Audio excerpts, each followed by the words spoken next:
Olá, eu sou a Fátima Ribeiro, esse é o canal da Macbela e hoje nós vamos falar sobre os erros para quem quer abrir um salão de beleza. Se você se interessa por esse assunto, fica aqui comigo que eu vou te contar tudo. Vem! Estamos aqui no canal da Macbela para falar hoje sobre os erros das pessoas que querem abrir um salão de beleza. Tá, Fátima, e que propriedade você tem para falar sobre isso? Você já tem salão de beleza? Você já abriu um salão de beleza? E a resposta é não. Eu nunca tive um salão de beleza e eu também não pretendo abrir um salão de beleza. Na verdade, a minha história com salão de beleza, ela vem de muitos anos atrás, quando eu ainda era uma adolescente, lá nos anos 70. Agora eu denunciei minha idade. E eu trabalhava adolescente num salão de beleza. Tinha perfumaria na frente do salão e atrás era onde atendia os clientes. Então ali eu já comecei, além de atender o balcão e vender os produtos no balcão, também eu já ajudava a enrolar bob, eu tirava o esmalte da unha das clientes para poder a manicure fazer o trabalho dela. Enfim, eu tenho uma história desde pequenininha quase com salão de beleza. Depois eu fui fazer outras coisas, eu me formei em serviço social, trabalhei na minha área, trabalhei em outras atividades e há cerca de 15 anos atrás eu iniciei a minha carreira de representante, revendedora, distribuidora de produtos profissionais para cabeleireiro. Então, durante todos esses anos, de 15 anos para cá, desde 2010, eu venho convivendo no meio de salão de beleza, convivendo com cabeleireiros, convivendo com gestores de salão, com pessoas que trabalham em salão, independente de serem cabeleireiros, e isso me ensinou algumas coisas. O contato com esses profissionais me mostrou algumas falhas que as pessoas cometem quando estão trabalhando nessa área. Então hoje eu queria compartilhar com você um pouquinho desse meu conhecimento. Como sempre, você que já me acompanha aqui sabe, eu tenho um roteirinho, né, para as coisas que eu vou falar, e aí eu vou seguindo aqui o roteiro que eu escrevi. Então, o primeiro grande erro que eu acho que as pessoas cometem quando vai abrir um salão é buscar um lugar caro, que você vai ter que ter um espaço para fazer isso. Então, às vezes as pessoas buscam um lugar que elas vão ter que bancar financeiramente todos os meses e fazem isso sem ter um planejamento financeiro, sem ter uma reserva. Então, por conta disso, o salão de início pode não ter o movimento esperado e isso faz com que a pessoa comece a ter problemas, comece a ter dívidas. Sem isso, sem essa reserva, sem esse planejamento, a pessoa acaba se perdendo um pouco, porque além de tudo, ela tem que fazer marketing, ela tem a gestão das pessoas que vão trabalhar com ela, ou seja, esse custo sendo alto para os primeiros tempos em que a entrada de dinheiro vai ser menor, pode ser um grande perigo. Então, tem gente que opta por trabalhar de casa, ou seja, montar um espaço em casa e trabalhar ali na sala da casa, na garagem ou até num quarto. E isso eu acho que é até uma solução melhor inicialmente, se você não tiver aquela grana para poder bancar aí no começo. Sabe como que é? Às vezes a gente se empolga e vai fazendo as coisas e depois não dá conta de bancar aquilo que começou a fazer. Então é sempre bom que você tenha esse planejamento financeiro. Inclusive, algumas clientes minhas, algumas cabeleireiras que hoje têm salão, elas iniciaram atendendo a domicílio. Lá tinha um lavatório portátil, tinha a bolsa com todos os equipamentos e produtos e ela ia atender a cliente na casa da cliente. E claro, ela cobra, além do valor do serviço, um valor de deslocamento, ou seja, você vai gastar para chegar até o local com o seu carro ou de transporte público, ou mesmo que você vá andando a pé, você vai ter um gasto, um custo a mais. Então, isso também tem que ser colocado para que a cliente pague. E isso pode ser um início saudável para o seu sonho de abrir um salão de beleza. Segundo erro que eu acho que as pessoas fazem sem um estudo, sem um planejamento. As pessoas compram os equipamentos, compram os móveis do salão sem procedência. Com relação a equipamento, ou seja, secador, chapinha, esses itens que precisam de energia para funcionar, O ideal é que você compre de marcas confiáveis. Muitas vezes as pessoas compram pela internet, mas também podem ser enganadas. Então, talvez nesse primeiro momento que você não conheça sites que vendam isso e não tenha aquela confiança, talvez seja interessante que você pergunte para pessoas mais experientes ou que talvez você até visite uma loja física, porque aí através dessas lojas você vai ter o contato presencial, contato físico com aquele produto, você vai poder pegar na mão, ver funcionando, e isso pode te ajudar a fazer uma escolha que não vai depois te causar problema, que você vai ter uma garantia de que aquilo vai funcionar bem. Com relação aos móveis e outros acessórios, isso você pode comprar usado, por exemplo, uma cadeira, um lavatório, uma bancada, aquele carrinho para colocar as escovas, os pentes, secador e chapinha.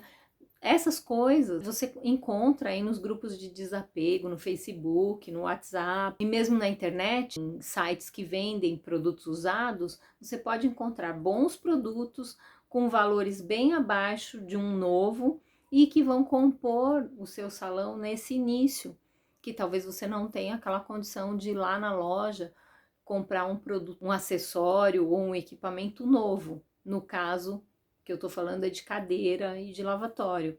Então pode ser que os usados sejam uma boa opção para você, desde que estejam em bom estado, não estejam descascando, não estejam com o estofado rasgado, porque isso também causa uma má impressão. Você pode adquirir esse tipo de produto. E não é porque você vai montar o salão na sua casa que tem que ser uma coisa feia, que tem que ser uma coisa de qualquer jeito. Não, ao contrário. Por ser na sua casa, é que tem que ser uma coisa bonita, bem feita, que a cliente se sinta bem, se sinta acolhida, num ambiente agradável. Então tome muito cuidado em comprar equipamento, chapinha, secador de marcas confiáveis e em locais confiáveis, e os outros produtos, se você não puder comprar novo, que compre usado, mas que esteja em bom estado. Isso vai te ajudar nesse primeiro momento. Terceiro erro que as pessoas fazem quando vão abrir um salão de beleza: achar que os clientes vão surgir do nada. Ou seja, você vai lá, abre o seu salão bonito, com aquela fachada chamativa, e as pessoas vão vir ali para serem atendidas por você. Claro que é isso que a gente espera, é isso que a gente quer, a gente está abrindo o salão para isso. Porém, não é bem assim que funciona. Às vezes pode demorar 1, 2 anos para que essa clientela venha e passe a ser fiel, passe a ser uma clientela que vem, faz o serviço e depois de algum tempo volta. Então não é uma coisa que vai ser rápida. E se você não tem um suporte financeiro para suportar, suporte lógico que tem que ser para suportar, né? Você não tem um suporte financeiro para aguentar isso, você pode se dar mal e pode ter muitos problemas que vão te causar um estresse e não vai ser nada legal. Aí você pode dizer, mas eu já tô vindo de outro local onde eu trabalhava e eu já tinha clientela e as clientes vão me acompanhar. Se você já tem uma clientela, é lógico que é bem melhor e possivelmente você vai conseguir ter esse primeiro momento menos difícil. Porém, nem todas as clientes vão te acompanhar, muitas podem achar que onde você está é mais distante, outras podem também gostar do ambiente do salão onde você trabalhava. Tem uma série de motivos que podem fazer com que essas pessoas não te acompanhem ou que parte delas não te acompanhe. E aí, nesse caso, você vai ter menos clientes do que você tinha antes quando você trabalhava no outro salão. Então não dá para contar muito com isso. Então se você vai ter, como eu falei no início, um custo fixo para fazer esse salão funcionar, se você vai ter pessoal para pagar, se você vai ter que investir em marketing e você não tem esse suporte financeiro e ainda não tem a clientela, pode ficar muito complicado. Então não ache que você vai abrir e as pessoas do bairro onde você tá já vão ir lá com você, mesmo porque talvez elas frequentem outros lugares, vai demorar para elas terem a confiança de que você é uma boa profissional ou um bom profissional e que você vai fazer um ótimo serviço. Enfim, tudo isso demora um tempo para acontecer. Então não dá para confiar e basear tudo nessa premissa de que os clientes vão vir e eu vou ter o retorno financeiro, tá certo? Vamos lá para o quarto erro. Se você vai contratar pessoas e vai combinar comissões para essas pessoas, você tem que tomar muito cuidado para não combinar de imediato comissões muito altas, porque mesmo que você tenha feito um planejamento financeiro, você tem uma ideia de como o retorno virá, ou seja, de qual será o movimento diário, quais serão os valores que você vai ter diariamente no caixa ou mensalmente. Só que isso pode não acontecer de imediato. E se não acontecer e você acabou fazendo uma combinação de uma comissão alta com o profissional que trabalha com você, você pode não dar conta, ou seja, você pode estar pagando mais para o seu profissional do que você mesmo vai estar ganhando. E você ainda tem todos os custos do salão, você tem todos os custos fixos, você tem os custos da sua vida pessoal, você tem que ter uma reserva. Então, tudo isso somado, o valor que você vai ganhar pode não ser suficiente para suprir todos esses gastos. Então, se você vai contratar pessoas, eu sugiro que você consulte um especialista, uma pessoa que entende disso, que já tem experiência. Procure na internet, se for o caso, que vai te orientar de como você deve proceder com relação às comissões, com relação ao pagamento dessas pessoas que vão trabalhar com você. Inclusive, é muito importante que você tenha um contador que vai te auxiliar na questão jurídica, na questão legal, na abertura da empresa e no pagamento dessas pessoas. Então, é muito importante que você também fique atenta a isso no começo. Vamos para o quinto erro. Quinto erro, não ter um representante de confiança para te atender. Na verdade, eu ouvi uma pessoa falando, eu achei até engraçado. É lógico que eu, como representante, não me senti acolhida, vamos dizer assim, me representada. A pessoa que em questão falou que ela não compra produto com representante, que ela compra direto da fábrica e que o representante ganha em cima dela. É lógico, se você tiver acesso à fabricação de todos os produtos que você quiser trabalhar, óbvio que isso vai ser mais interessante para você na questão financeira, isso ninguém vai discutir. Claro, você vai comprar da fábrica, você vai pagar mais barato. A questão é que quando você tem um representante de produto da sua confiança, você não vai ter só o cara te entregando ali, trazendo para você na sua porta. Você também vai ter orientação, você vai ter treinamento, você vai ter brindes, você vai ter suporte, você vai ter várias coisas que às vezes comprando direto da fábrica você não vai ter e comprando pela internet pior ainda. Aí muitos vão dizer, ah, Fátima, engraçado, né? Você vende pela internet. É verdade, eu vendo pela internet. Só que eu gosto muito mais, eu prefiro muito mais quando as pessoas me procuram antes de comprar. Quando as pessoas vêm tirar dúvida comigo antes de comprar. E quando as pessoas fazendo isso, mantêm o contato comigo depois que elas compraram, porque vender é muito fácil muitas vezes, dependendo do que você está vendendo, aonde você está vendendo, em que época você está vendendo, é muito fácil.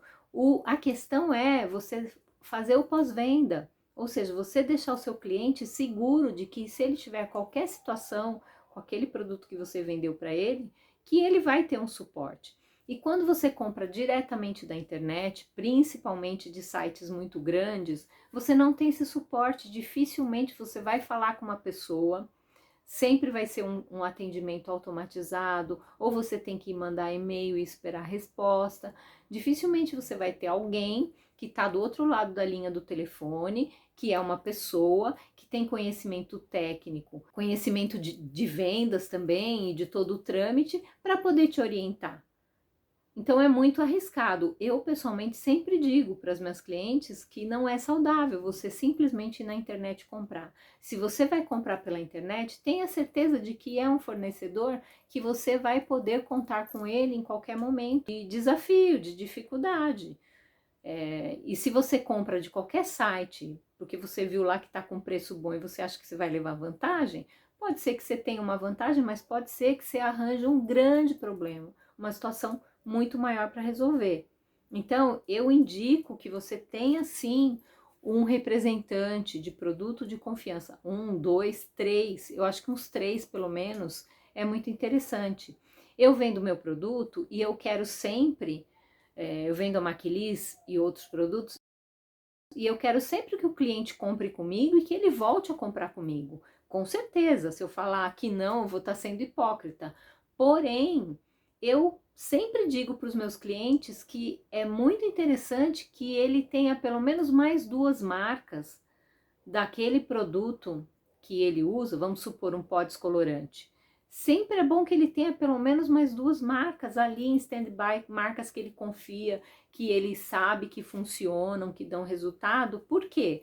Se qualquer coisa acontecer com essa marca que ele julga que é a melhor e ele não tiver mais o produto, que isso acontece muito no nosso ramo, com certeza ele vai ter outro produto. Ele vai poder continuar fazendo e prestando os serviços dele com outros produtos. Não vai ficar na mão de ninguém. Por isso que é muito importante que você tenha um fornecedor, um representante de confiança. Eu sempre peço também para os clientes buscar informações com as marcas que ele deseja trabalhar ou que ele já trabalha. Então, se você tem um representante que te atende, tenha o contato de outro local que vende o mesmo produto, tenha o contato da fábrica, busque se cercar de outras pessoas que possam te ajudar num caso diferente em que você não tenha o apoio dessa pessoa que está te atendendo. Então não fica comprando coisa pela internet direto assim, porque você pode se dar mal. Mesmo você, cabeleireiro que se julga experiente e que já está acostumado a comprar, tome bastante cuidado com isso.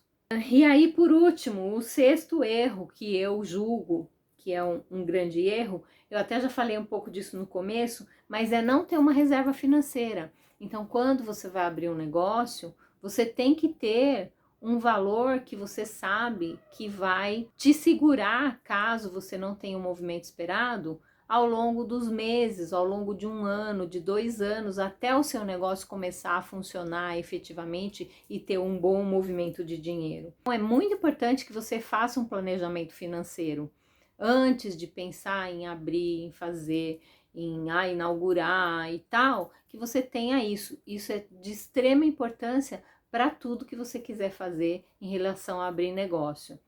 E ainda mais em relação a abrir um salão de beleza. Mas acima de tudo, eu tenho certeza que você tem que ter coragem.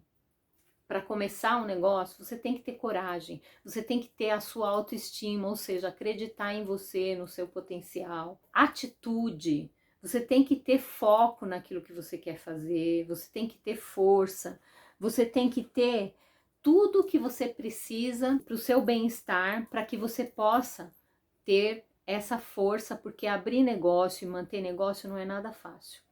Às vezes a gente reclama de estar num emprego e fica sonhando em ser dono do próprio negócio, e isso, claro, empreender é rico, né? Tem um bom potencial. Porém, quando você é empreendedor, você trabalha mais do que o funcionário. Então, se você está no emprego e está reclamando que você está trabalhando muito, saiba que se você abrir seu negócio, você vai trabalhar 2 vezes mais. Você vai ganhar mais também. Se você souber fazer tudo direitinho, você vai ganhar mais. É lógico, é para isso que você está abrindo o negócio. Mas não vai ser moleza, não vai ser fácil. Mas também não é um bicho de 7 cabeças.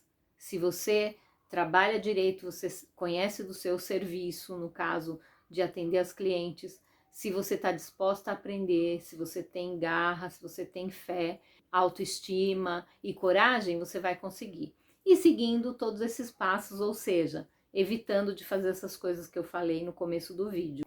Eu vim aqui gravar esse vídeo para você, espero que eu tenha te ajudado. Lembrando que se você não curtiu ainda o vídeo, por favor, dá o curtir no vídeo, compartilha com pessoas que você acha que podem se interessar por esse assunto. Também quero que você faça um comentário aí embaixo se você já abriu seu salão, se você tem vontade de abrir, se você conhece alguma história de alguém que já abriu o salão, em que cidade que você tá e que você quer abrir seu salão. Conta tudo aí pra mim. Se você tem alguma dúvida também, eu posso te ajudar, mesmo que eu não saiba, eu posso perguntar para pessoas que saibam e responder para você, porque a gente não sabe tudo e quando a gente não sabe, a gente pergunta para quem sabe, para quem estudou mais a gente, para quem tem mais experiência e eu espero que eu possa te ajudar fazendo isso. Lembrando que a gente está no Instagram como maquibela.oficial, no TikTok como Maquibela Oficial. Se inscreve aqui no canal também, tá? E me visita lá no meu outro canal, Conversa com Fátima Ribeiro. Lá eu falo sobre comportamento, sobre como agir no nosso dia a dia com diversas situações. Muitas vezes eu coloco até situações onde eu pisei na bola e eu tive que, né, recalcular a rota, e também observando o comportamento e situações de outras pessoas onde a gente pode aprender a ser melhor. Então me visita lá, tá? No canal Conversa com Fátima Ribeiro. E aqui eu espero, sinceramente, que eu tenha te ajudado. Eu tô por aqui sempre. Não sai daqui não, não me abandona. Já passa para o próximo vídeo, que sempre tem coisa interessante aqui sobre cabelo, tratamento de cabelo e tudo que diz respeito à beleza feminina. Tá bom? Muito obrigada. Visita o nosso site maquibela.com.br e eu vejo você no próximo vídeo. Um beijo. Tchau.